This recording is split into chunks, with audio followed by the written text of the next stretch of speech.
American Animals. American Animals begins with showing a map of the world and then slowly zooming in on Kentucky, and particularly Transylvania University, which is where it's primarily set in.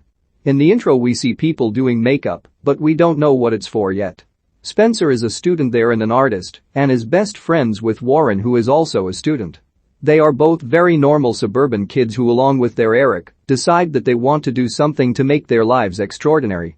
So they begin to hatch up a plan to rob some books from their college's rare book library that are worth millions of dollars. They decide to recruit their friend Chaz, who comes from a wealthy family, and they decide that he can be not only the financier, but also the getaway driver.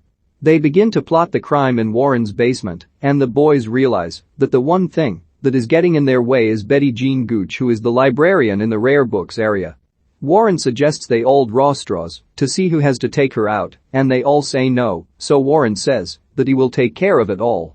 Meanwhile, the boys practice for the big day, with Chaz working on driving his car from the school to their drop-off point as fast as he can, with 14 minutes being his fastest time. The boys decide that the best way to not be noticed is to dress up like old people, because old people go unnoticed according to them.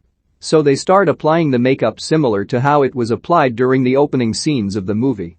So now we know the tie-in to why they were being made up. The crew decides that Warren will go upstairs into the rare book room first and disengage Betty Jean Gooch, and then will call up Eric to come and help him break into the cases and steal the books and get away.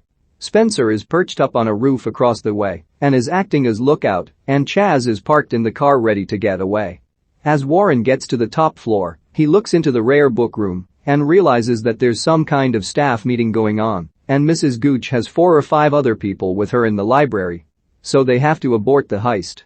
Part of the plan was for Eric and Spencer to be taking their finals right after the heist, so they wouldn't look guilty, as they would have an alibi that they were taking their exams if something were to happen.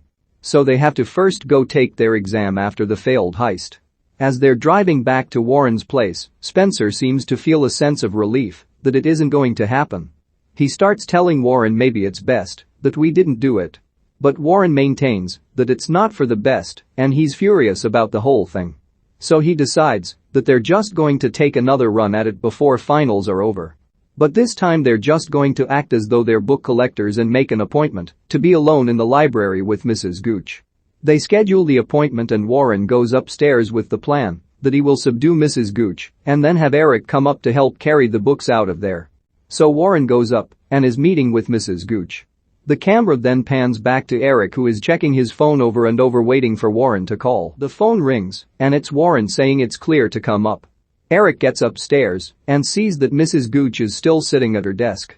Eric looks at Warren pissed off and confused as to why he called him up when he hadn't taken care of Mrs. Gooch. Eric comes in and walks around with Warren for a bit looking at the books before Warren finally takes Mrs. Gooch down with the taser. She fights it a bit, and Warren yells at her just to relax, and they zip-tie her feet and hands as she's laying on the ground crying. Eric is freaking out and struggled tying her feet. Warren yells at him to open the case, but he can't find a key, and he starts to freak out even more. Warren finds the keys on Mrs. Gooch's necklace, and they take out the big Audubon book. They grab another huge book. Both are like 3 feet long and extremely heavy. They also grab a few smaller books. They start their getaway in the elevator, and Eric has the main level button instead of the basement. So the elevator opens to the main level, and all the students can see into it with them holding the paintings. They get off in the basement, but turns out there's no way out from there. So they go up to the main level and try to walk straight out, but students know something is up and call the police. As they get to a stairwell, they drop the Audubon book and another heavy book and just make a run for it. They hop in the car with Chaz, who is freaked out they don't have any books.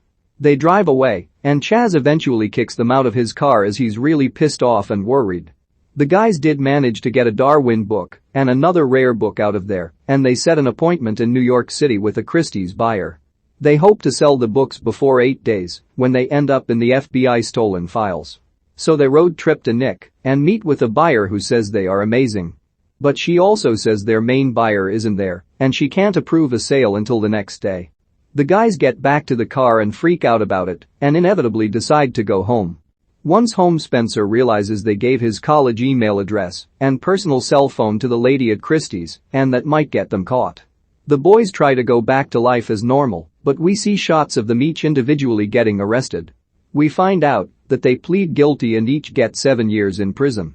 Throughout the movie, the real Eric, Chaz, Spencer, and Warren are interviewed, and at the end, they all talk about Warren meeting with someone, and that's what got them caught.